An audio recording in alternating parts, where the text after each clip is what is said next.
A lot of times over the course of a composer's life, as years pass, they look at pieces they wrote many years ago and decide, maybe I don't want that in my catalog anymore. I've moved on, or I've grown, or it no longer reflects the sort of composer that I envision myself. This piece from the Diaries of Adam and Eve was written 25 years ago, and it still feels fresh and very authentically me. It's one of the few pieces I wrote that long ago that I look at and think, wow, I got a lot of things right in this piece. And mostly the thing I did that was the smartest was I got out of the way of Mark Twain's just wonderfully humorous and moving texts. At the beginning, they got on one another's nerves. The woman had this sort of pity for the man's ignorance, and the man was annoyed by the fact that she wouldn't let him do anything and was kind of in his way and messed up his routines.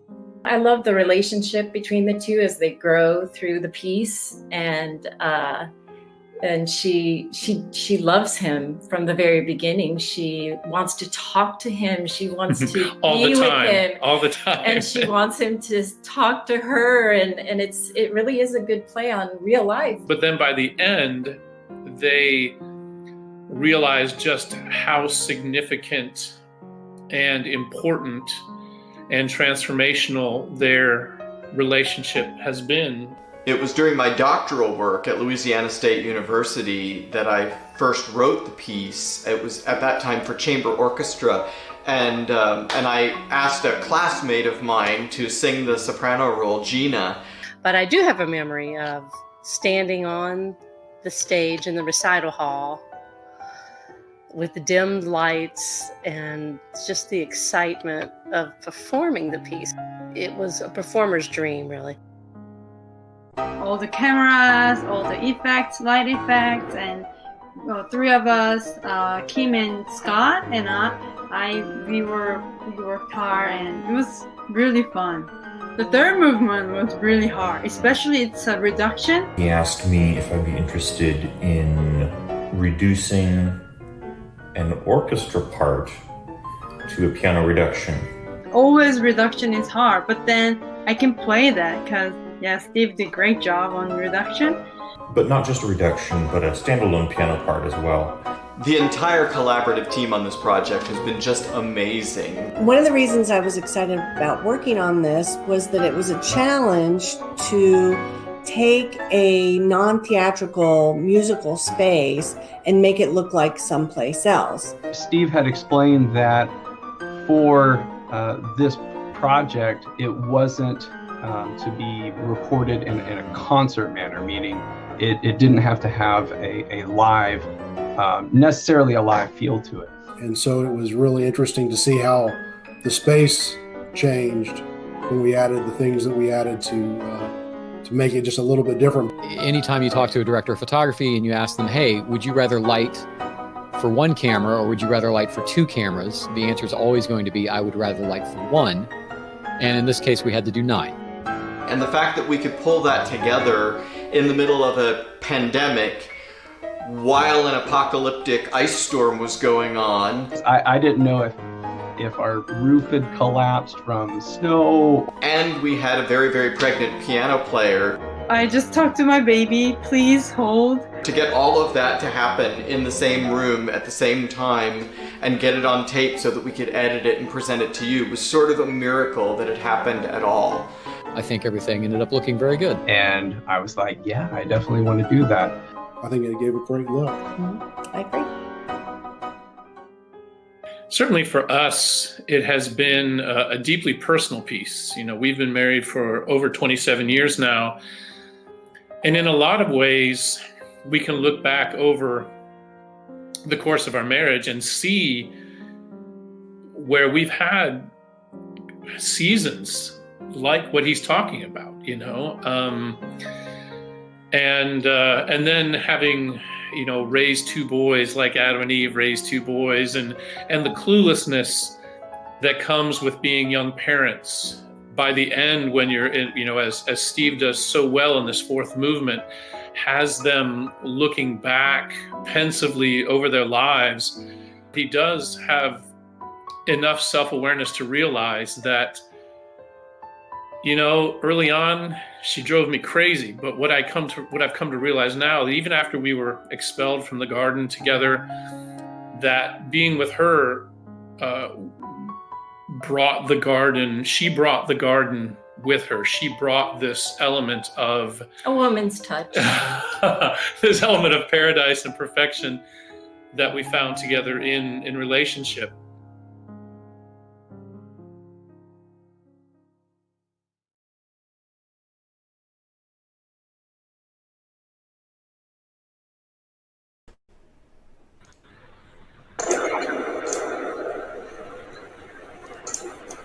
Hello, everybody.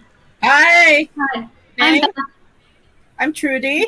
We work with Steve. That's Steve. And I'm Steve. Welcome, everybody. So glad you could join us for this exciting performance.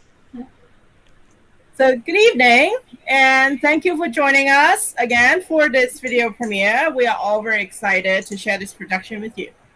Yes. So From the Diaries of Adam and Eve is a dramatic song cycle for soprano, baritone, and piano, set to texts from Mark Twain's brilliant and witty, they're separate diaries, but they examine the dynamics between Adam and Eve. It's from their puzzlement about each other, their unexpected offspring, to their eventual deep love and painful loss. So, go ahead, Trudy. So we are going to all watch the video together, and then we are all going to hop back on for a short Q&A. So the entire production and performance team are all going to be on the screen. So feel free to ask us any questions, and then I'm sure our esteemed performers and the wonderful production team will be here to answer all your questions, and of course the composer himself. Mm-hmm. So yeah. If you have any questions, just put them in the chat. Mm-hmm. Great. So we're going to watch the video together. You're also very welcome to just put comments into the comments area as you're listening. We can see all those streaming by, and it would be a pleasure to see which parts you like and what you think of what you're hearing. Great. Enjoy the show.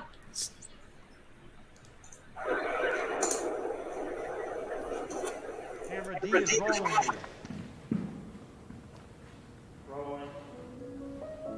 Camera C is rolling. Sorry. I just noticed it. Camera E is rolling. Camera I is rolling. Oh, camera's good? Rolling. Set? Okay, we're good. Good.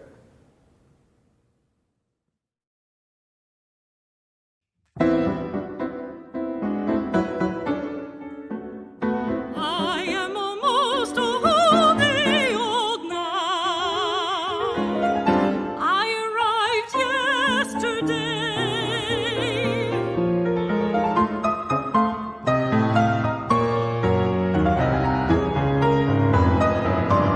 I feel exactly like an experiment. It would be impossible for a person to feel more like an experiment than I do.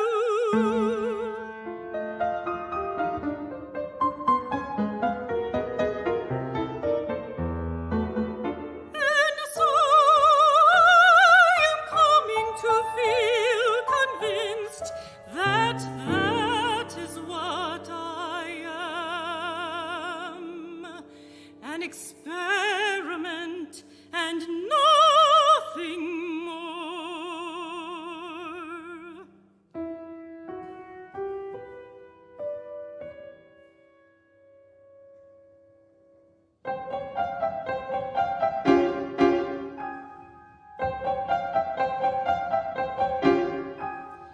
This new creature with the long hair is a good deal in the way.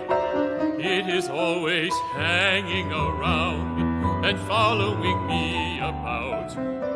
I don't like this. I am not used to company. The moon got lost last night and slid down and fell under the ski.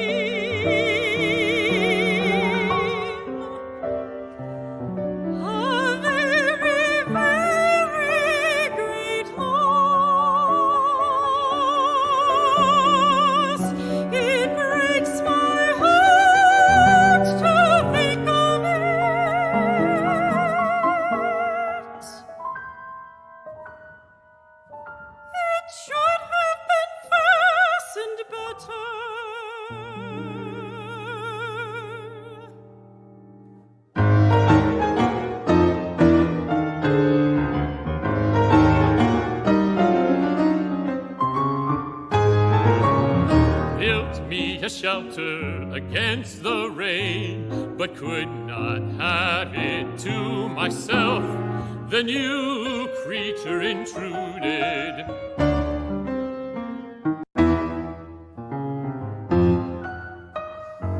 When I tried to put it out, it shed water out of the holes it looks with. I wish it could not talk. It is always talking.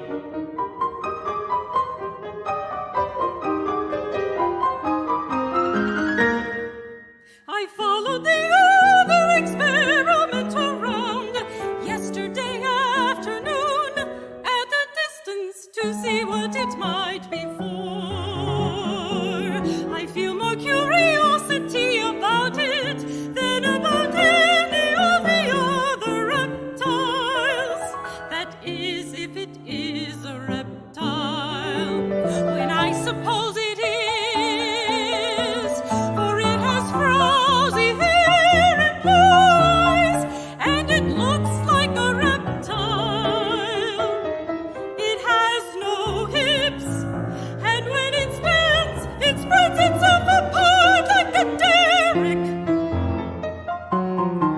So I think it is a reptile, though it may be architecture.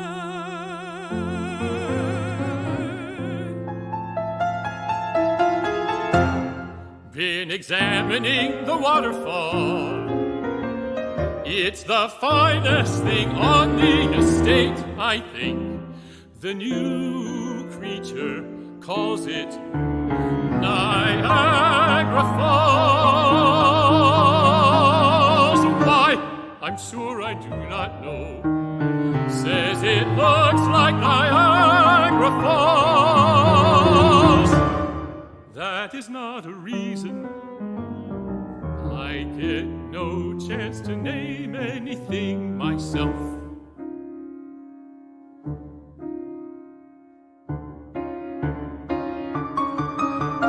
I have taken all the work of naming things off its hands, and I can see that it is quite relieved. It can think up a rational name to save itself, but I don't let it see that I'm aware of this defect. I have no defect like this. The naming goes recklessly on. There isn't a thing I can do.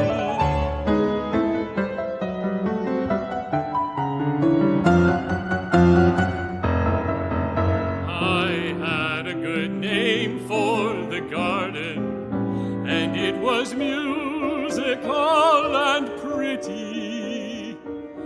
Garden of Eden. Garden of Eden.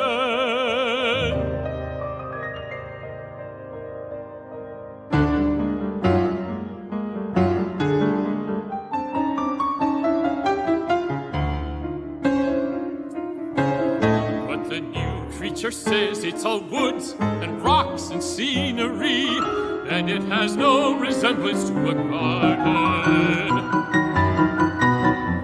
Says it looks like a park, and it does not look like anything but a park. Consequently, without consulting me, it has been renamed Niagara Falls Park.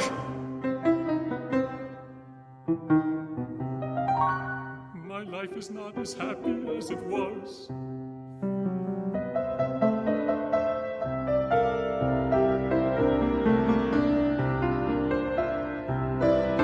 I think it is a man. I had never seen a man before, but it looks like a man. And I feel sure that that is what it is, but it isn't, and it is it. That wouldn't be grammatical, would it? I think it should be The new creature says its name is nominative he. I think It so. says it's not an it.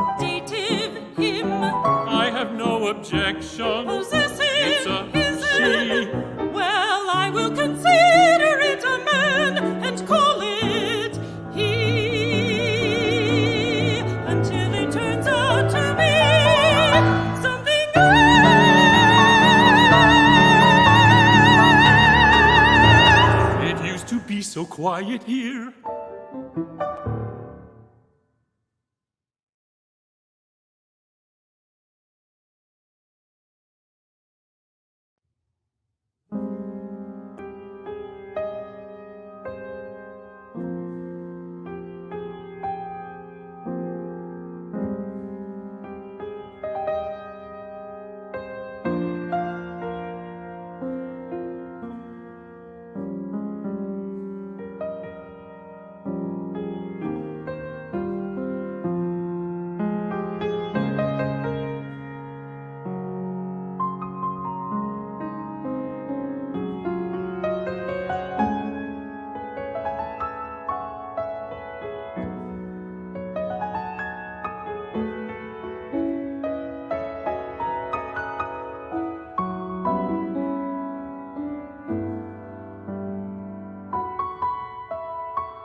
But at last it seemed true.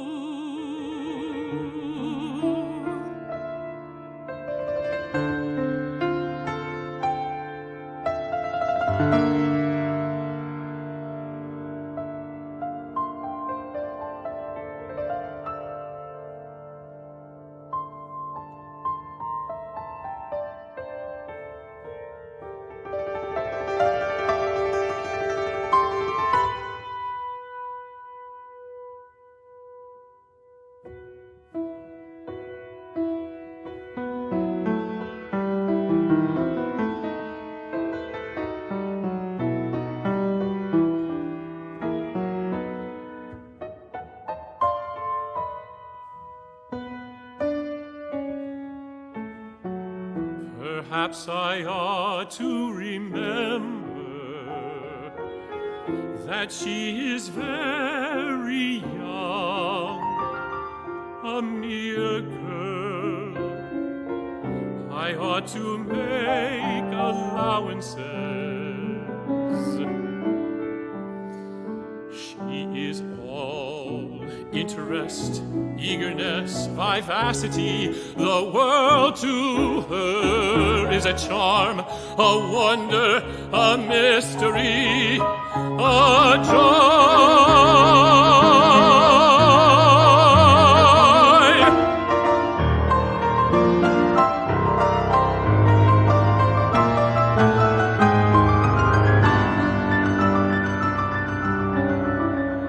If she could quiet down and keep still for a moment at a time, that would be a peaceful spectacle.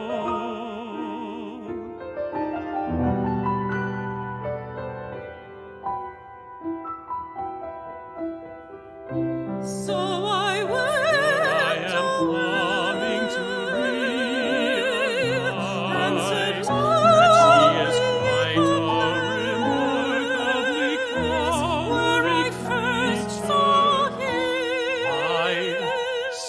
morning we were And once when she was standing, marble white and sun-drenched,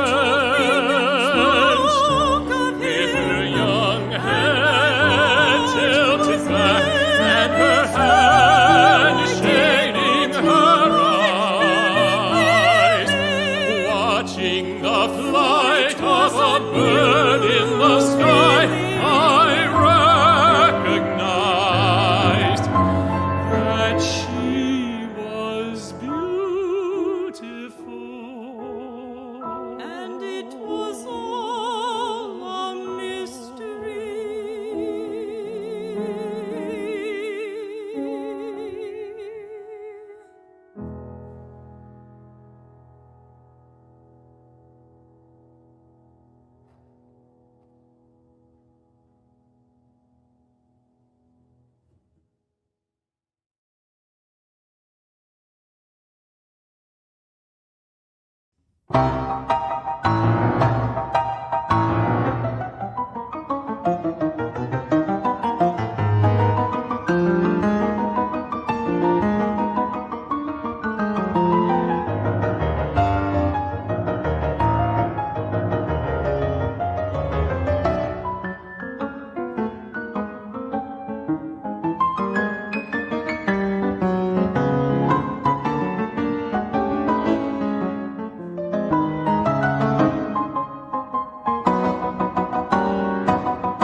They are uncomfortable, But stylish. and that is the main point about clothes.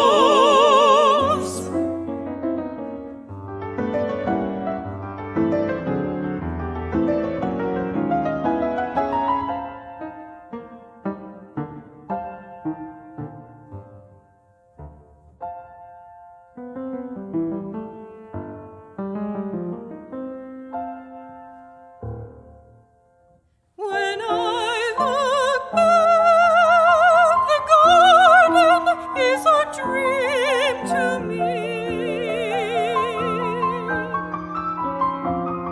It was enchantingly, surpassingly beautiful.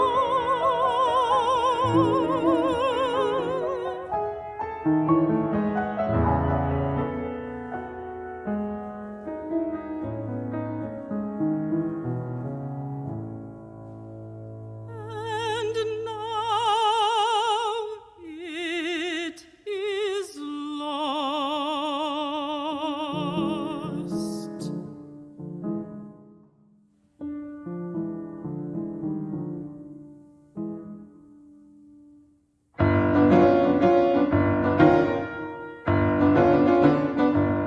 We have named it Cain. She caught it while I was in the north country trapping.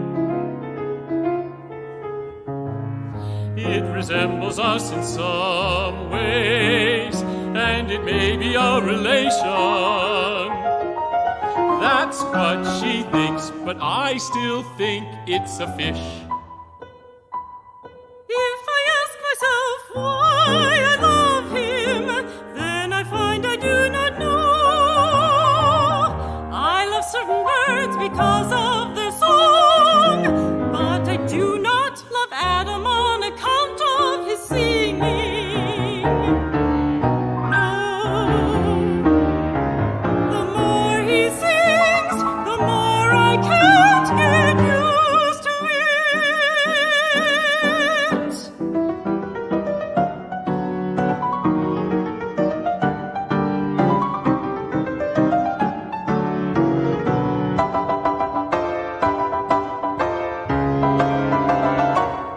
It is not a fish.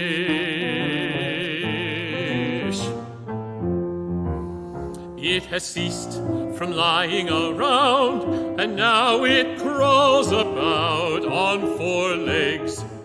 The short front legs and the long hind legs indicate that it is one of the kangaroo family.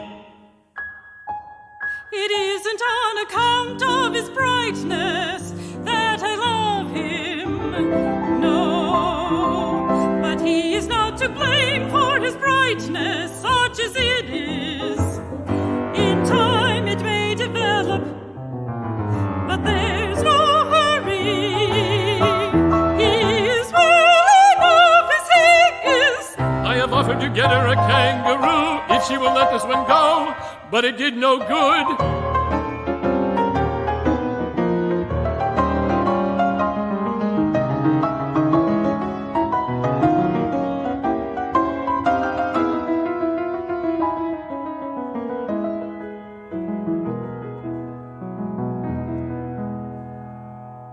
For he is strong and handsome, and I love him for that. But I would love him without these qualities.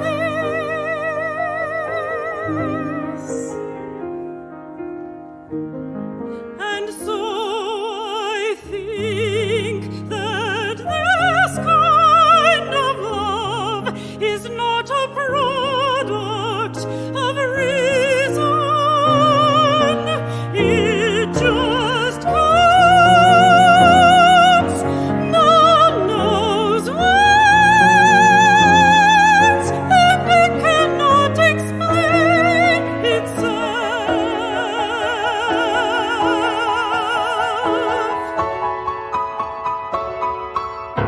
I never saw such luck. She has caught another one.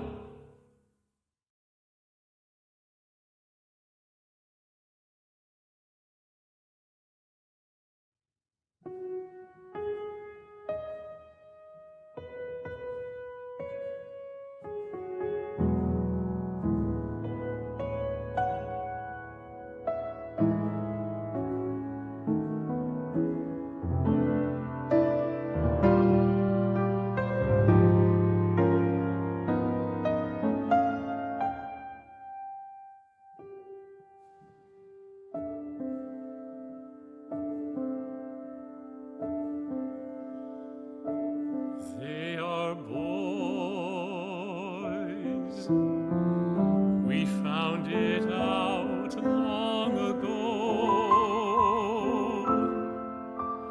It was their coming in that small, immature shape that puzzled us.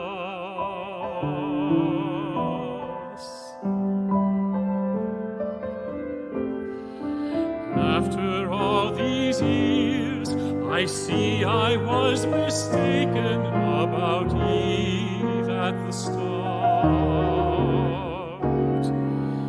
It is better to live outside the garden with her than inside it without her.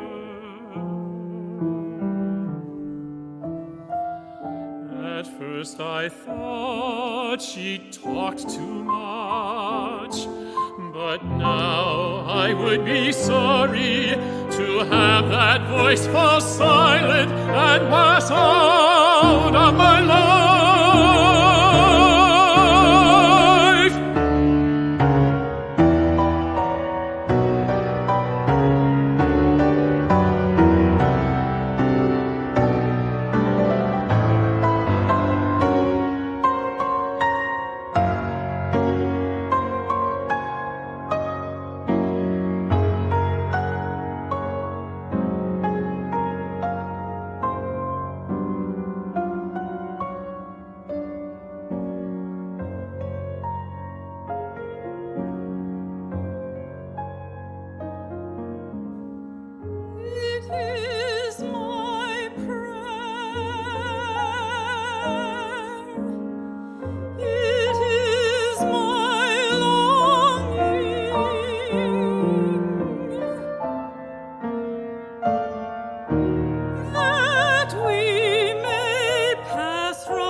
end of time.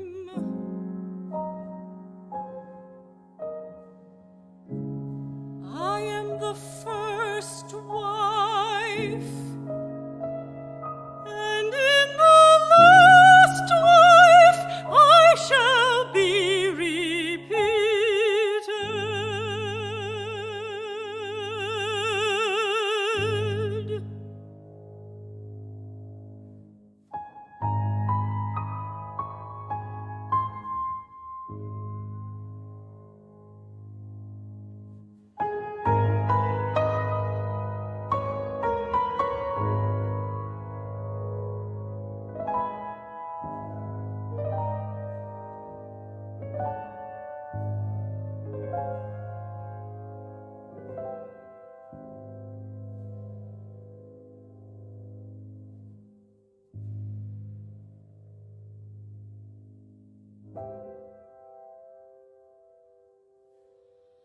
Blessed be the garden that brought us near together and taught me to know the goodness of her heart and the sweetness of her spirit.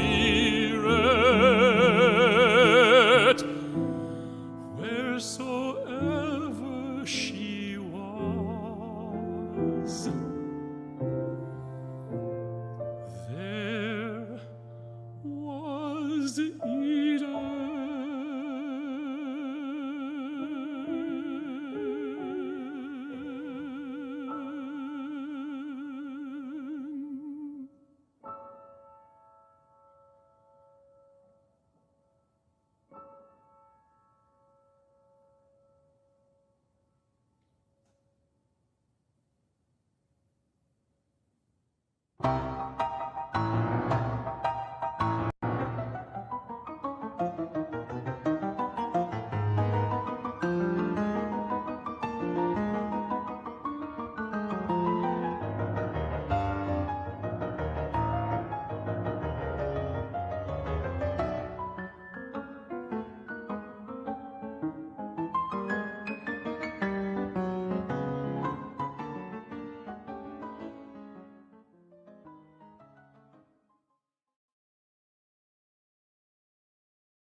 I'm trying to figure out where the beeping is coming. It's not a real Zoom thing or Okay. virtual thing unless there's some sort of thing. That was Right. great. Virtual applause. from everyone. So for everybody watching on YouTube and Facebook, how this will work is that if you put your questions into either the chats, we'll see them and we'll start congregating them and asking them of all the people that are showing up in your screen now.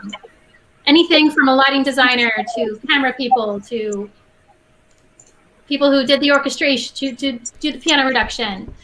So questions abound. Anything you want to know about classical music, you can probably ask them here. So thank you to everybody who was part of this. It was fantastic. Obviously, the video is fantastic. Everything, the production about this is fantastic. So, and we're getting lots of great comments. Outstanding, stunning. We love it. Bravo, brava. So I guess I'll start off a quick question to you, Steve. Really, like about the basics. About like why did you choose this text from Mark Twain, and what did you change about it? Like, you know, why this text? What's different between what you use and what Mark Twain wrote? Yeah, it's a long time ago that I first wrote the piece. It was originally for 2 singers and chamber orchestra. And so I can't actually remember my first exposure to the Twain text. There have been a number of adaptations of them, both theatrical and musical. So I was vaguely aware that they existed. And And I was in my doctoral program, so this was a work that I started as a student composer. As I said, I don't remember how I ran across them originally, but I do remember that I was fascinated with how, kind of like Neil Simon does, Mark Twain reaches us emotionally, but in a very unassuming way. And so I was fascinated by that, and I was fascinated by the challenge of having a piece for soprano and baritone who are never together. Because the texts are both originally diaries, they never speak to each other, they're never in the same space together. And so I was fascinated with how could you write like a chamber operatic piece where you tell both of their stories, but they never sing at each other or interact with one another. So what I did is I found unique places where they had a revelation or where they discovered something or where they figured something out, and sort of aligned them between the two in a way that made it seem coincidental. A good example is at the end of the first movement when they both finally figure out the pronouns they're supposed to use for each other. Obviously, those came from two separate books, but they happened in both books, so aligning them musically into a duet made a lot of sense. And there were some other moments like that. Yeah, I think it's just really interesting to hear, you hear Mark Twain's voice when Adam says about, well, I'll get her a kangaroo if she wants, like, why does she want this thing for her? Which I think is really kind of hilarious. And also when Adam says, it used to be quiet here. So that kind of segues me into asking Kim and Scott, who real life married couple, then playing Adam and Eve in this. You talked about it a little bit in the intro video, but maybe elaborate a little bit more about what it was like playing Adam and Eve from like Mark Twain's perspective, but also your own perspective. Whether it, what was similar or not similar, sort of things like that.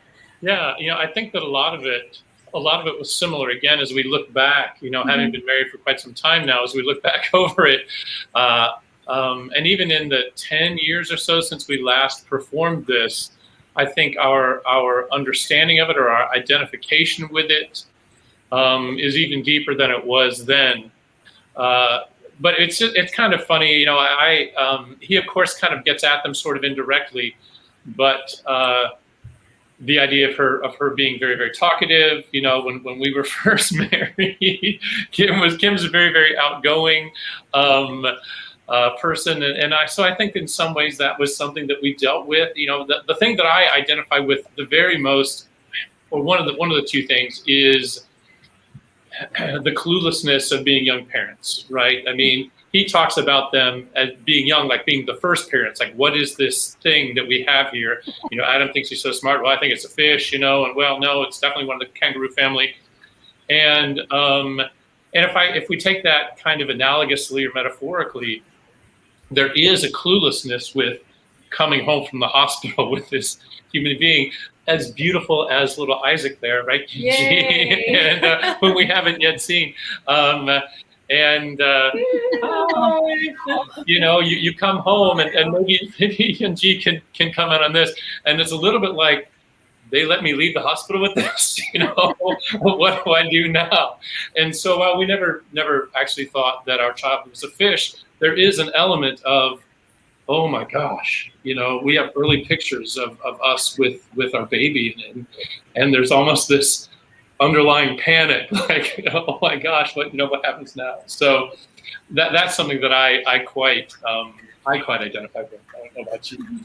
I really enjoyed the part where she talks about him not knowing how to name anything himself. So I'll just take that all over, I'll take that off his hands and I'll make sure everything gets named properly. And I thought that was fun that she didn't feel like she had a defect, like he has a defect with figuring that kind of stuff out. But I'll tell you, the fourth movement, it took me this time around, of course we did it 10 years ago.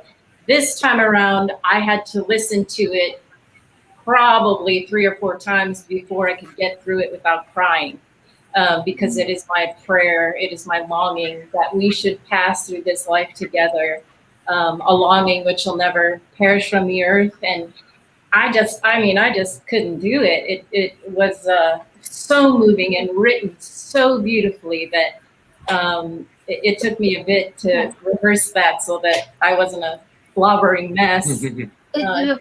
Steve did a good job of, showing the highs, the funny, and the lows. The both sides of relationships that can be both hilarious at times and really deeply sad at times. So good job, Steve. Yes, he is really, really good. Thanks. At if you know Steve, this is, I think, is a very much a reflection of who he is.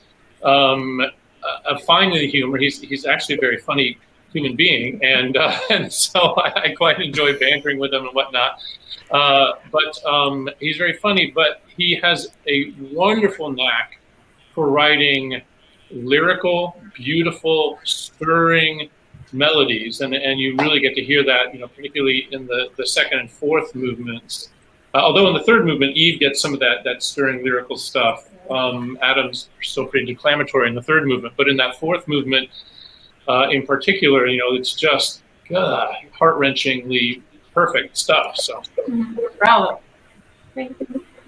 Yeah, this is really wonderful. I really enjoyed it. So I have a question for everyone on the team. So I hear that during the recording process, there are some challenges. And would anyone want to jump in and tell us something about your experience? Or what are some interesting stories during that process?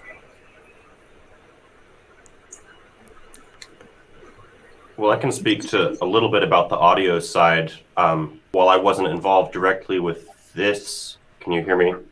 Yeah. With this, with what ended up being the recording session, I originally was supposed to, but then we had a snowstorm that knocked all of Texas out for a week, and on top of everything else, and so that sort of literally snowballed all the recording plans for that week for the whole campus, and had us completely reschedule everything to the next weekend. So that was a big, from the logistics standpoint, we had okay, now what do we need? Where's it going? Because we had to reschedule everything happening in the School of Music, as particularly in sound recording technology, for where we sourced most of the audio gear. But that was one of the things. I'm sure there were more. Oh my God, that must be nerve-wracking. have all these planning, and all of a sudden Mother Nature said, "Nope, you're not going to do it." Well, maybe one of our biggest it variables was our pianist. Oh, if you'd like to discuss that a little, Benji. Yeah, unmute yourself. Okay. There you go. Yeah. So our first schedule was like 2.5 weeks before my due date. So I was like, okay, there's little time. And then because of the snow, we delayed. And then it was like 10 days before my due date. And I'm like, oh my gosh, I can't breathe. But I need to control myself. And like, baby's moving. I was like, God, please help me. And then I always talk to Isaac, like, don't come out yet. It's not time yet. No. And then even after, like, if Isaac's out, it's going to be worse than like having me in my womb. So I'm like, no. But he made it. We made it. So, yeah, it was good. That's incredible. And I'd like to make sure we introduce some of the technical people here. We've got Angela and Steve Bacarisse here. Let me put you on the screen. They did a wonderful job of taking our very utilitarian concert hall and making it look like a pretty special place for this event. And Steve, but you guys can talk a little bit about the lighting challenges, both the weather and with all of the lighting and storage. Well, actually, originally I had planned to do a lot of projections, but because we were recording the visuals and the sound simultaneously, I had to be aware that the projectors fans were very loud. And so we went with another plan and used more conventional lighting and kept the lighting from moving too much so that it wouldn't get picked up on the microphones. And then, of course, what did it look like? The camera sees different than the eye does. So making it look pretty to the eye, but also that the camera picked it up. So yes, those were a lot of challenges, plus the fact that the other performing arts building is completely demolished right now, and all of the lighting equipment is in storage. So we were finding things that we could use. Right. Yeah, we brought over about 3 truckloads of stuff. We didn't use it all, but we had to have it there just in case, because we didn't want to be caught without something that we needed. And as it ended up, we went a lot more primitive than we had originally thought of, as Angela had thought of, and actually Steve also gave us ideas of what he would like to see. And it was a real challenge to make that space different than it normally looks. And I want to say, Trey, the video part of that was beautiful. Yeah. It worked out great, and I think, that's the thing. It takes a lot of people to make things like this happen, and it worked out well. That's actually a great That's a good segue. Yeah. You can tell we've known each other a while. Yeah. Into asking Trey about the camera setup and the 9 cameras and why so many, and tell us more about what were the different cameras and why did you use so many? Steve had a very specific vision for what he wanted to see, and he had the angles all picked out in his head, and that's I love it when I get called into a job where director's got a very firm vision of what they want to see, because it's just fun to work with someone who's got a vision like that. It's less, there's less chance of going off on weird tangents, and I feel like I had the easiest job on the crew, but maybe the most utilitarian, because the Bacarisses made it look gorgeous, and I just had to make sure that the boxes with lenses on them were all pointed at the right time, and I hit record on everything. So we had 2 camera operators that did a wonderful job. Very long day of handheld work. They had the weight on their arms for the entire day, just about, and both of them were very solid. And we had everything mapped out, and just moved the cameras back and forth to the positions that were set. And I think we ended up with some really special visuals, and I'm very proud to be a part of this, and I think the collaboration was wonderful. So thank you very much, Steve. Hey, thank you, Trey. And for those of you who are wondering why would this be so much different than shooting a movie, it would be really inhumane. I know they video chamber operas frequently, but in terms of our schedule and our singers, for us to shoot it from one angle and then shoot it from a second angle and then shoot it from a third angle and end up getting all the angles that we needed, we would have totally stripped their vocal cords by the time we got to the end of it, or it would have taken a month to shoot. And so given that we originally had 2 days when we were going to do this, a week apart, and then we lost one to the ice storm, we had 1 day. And so having all the cameras running was pretty critical if we were going to end up having enough to edit together, as you saw. So yeah, Trey, great job, man. Yeah. We have not yet introduced James Adams is our audio engineer for the project, and was an astonishingly wonderful and generous, talented partner. Put in untold hours on the audio edit for this whole project, and he is watching. Hi, James, but he is at a place in California where they don't have sufficient internet for him to join us in the conversation. But I want to make sure I say what an amazing partner he was to work on this. Great. So Trudy's the pianist, and Trudy has some questions.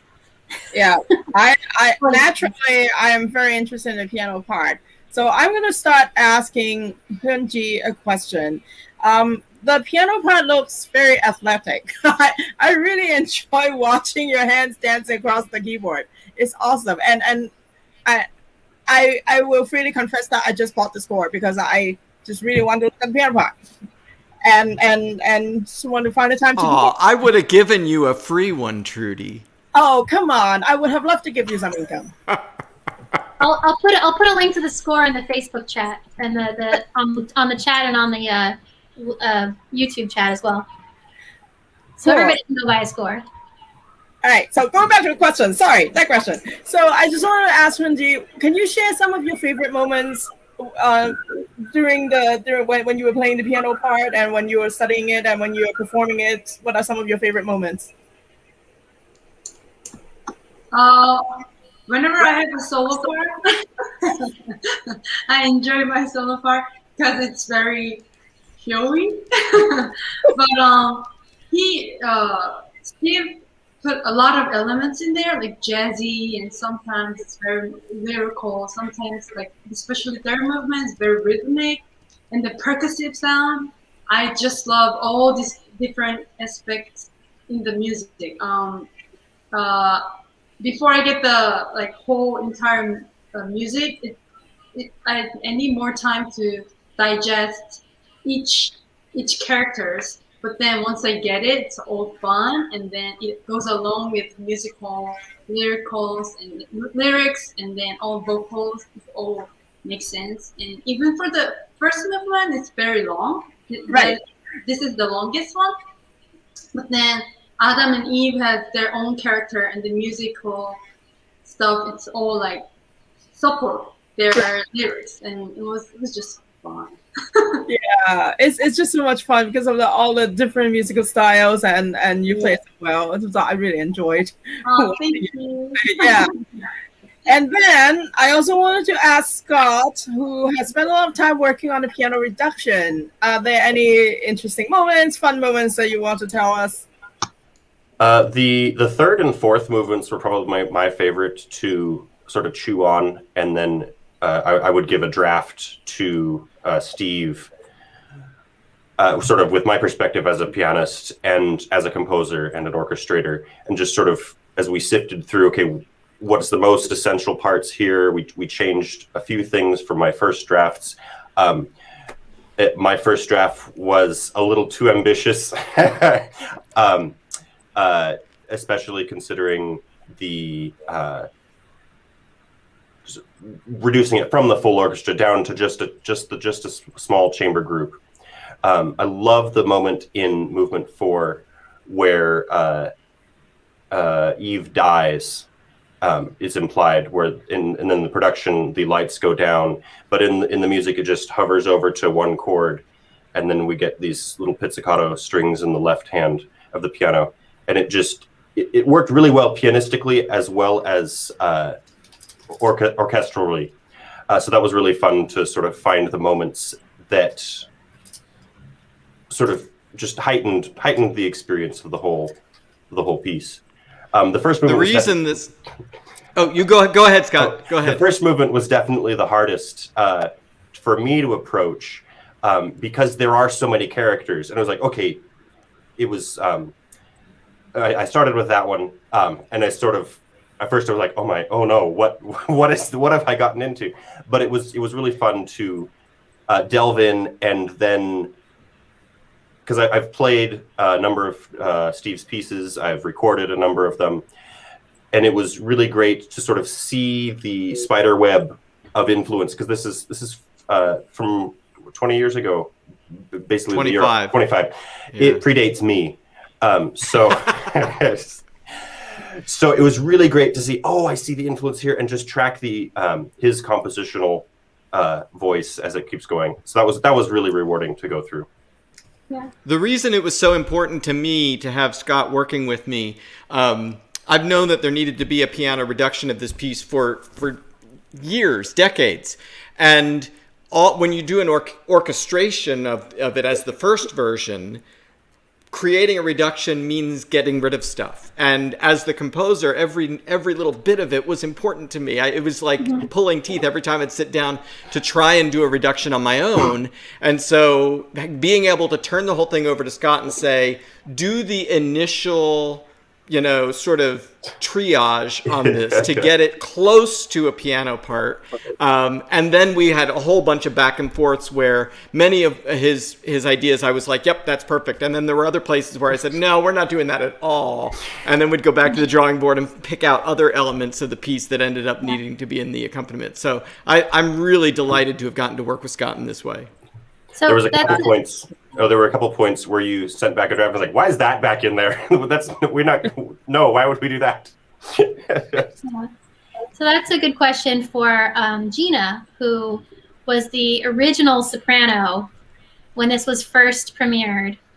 And I'm wondering, like, as far as your reactions to this new video and the piano version, and any memories you have of the differences between the two, or what it was like being Eve back then, you know, when you were, you know, the first Eve of this production.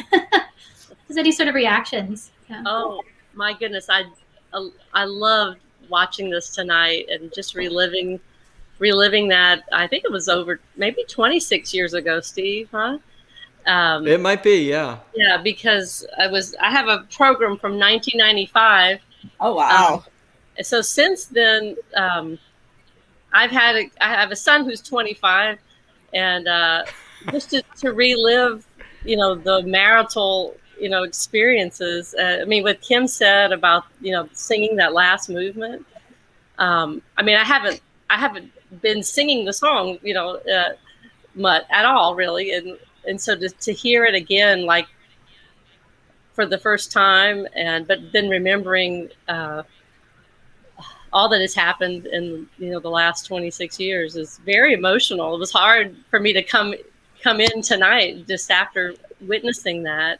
So thank you for including me in this, and I think this song cycle will have a beautiful future. I know people will want to sing it. It was so gratifying to sing it as a, you know, years ago, and I know that people will look forward to singing it. So good luck to all of you, and thank you for including me. It was a beautiful production. Yeah, thank you for being here. Course. Yeah, thank you. I think we have time for one more question, and it's going to go to Steve about. So we'll end it on a funny story, I guess. So I hear that you presented the first movement of this to Milton Babbitt at some point in your composition career. Just tell us about how that happened and how did that occur? Well, so Gina and I were doctoral students at LSU, and Milton Babbitt was the guest speaker for the our annual Contemporary Music Festival. And for those of you who aren't in the know about contemporary music, Milton Babbitt is sort of an elder statesman of the most esoteric and mind-bendingly challenging music that exists over the last 50 years. And so he's highly respected, revered patriarch of composing, but his music is really, really gnarly.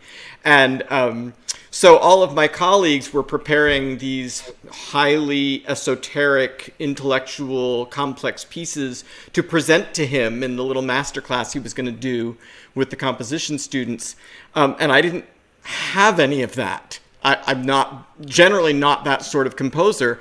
And I was right in the middle of this. And I think I had completed the whole piece, but we only had, the singers had only worked on the first movement, and either because he didn't want to or because he was actually sick, you never know with singers, the baritone pulled out. I don't know that he maybe didn't want to present this to Milton Babbitt, or maybe he just didn't, maybe he was sick, I don't know. But so at the last minute, Gina and I, with 1990s MIDI, as our accompaniment, sang the entire first movement for Milton Babbitt. To sort of the rest of the room was sort of sitting there wide-eyed, and happily he said nothing negative about the piece, nor did he say anything positive about the piece. He didn't say anything about the piece. We should put that in quotes, just in the quotes. Dot. Milton Babbitt. Yes, Milton Babbitt said nothing about this piece. But what he did say, which if you extrapolate it out generously, it turns out to be okay. We got to the end of it, and he kind of smiled and nodded and looked around, and he said, "It reminds me of another student that I had once that did very well for himself." And then he went on for 5 or 10 minutes to talk about Stephen Sondheim, famous musical theater composer, who oddly enough studied composition with Milton Babbitt earlier in life. So I don't know if he was saying the music was Sondheim-esque. That's the quote that I wish he had given me, but he didn't. So it was just a very, very funny memory of Gina and I standing in that little tiny classroom in front of all of my peers singing this peculiar, quirky piece in front of this very serious-minded composer. Right, but it's better to be true to yourself and your voice than just kowtow to what you think people want. So right. Good job. Gina, do you remember us doing that? I remember the tiny room. I think it was like where we had, song literature and other classes. But I didn't remember that you sang the part. Yeah. Yeah. Well, it was the only way we were going to present it, and I wasn't going to get a good grade if I didn't present something to Milton Babbitt. So. Well, congratulations. Thanks. Great. Well, I think we're almost out of time here. Does anybody have any last words they'd like to share? Final thoughts? Parting thoughts? Thank you so much for everybody who participated in this and made the video possible, and everybody at your school, the School of Music there, for making this possible. So thank you so much. Final word from Franco Terry there. Oh, Babbitt started out wanting to be a musical theater composer. Okay. Yes, actually, I did perform a couple of Milton Babbitt's theatrical songs, because that's actually a publication called 3 Theatrical Songs.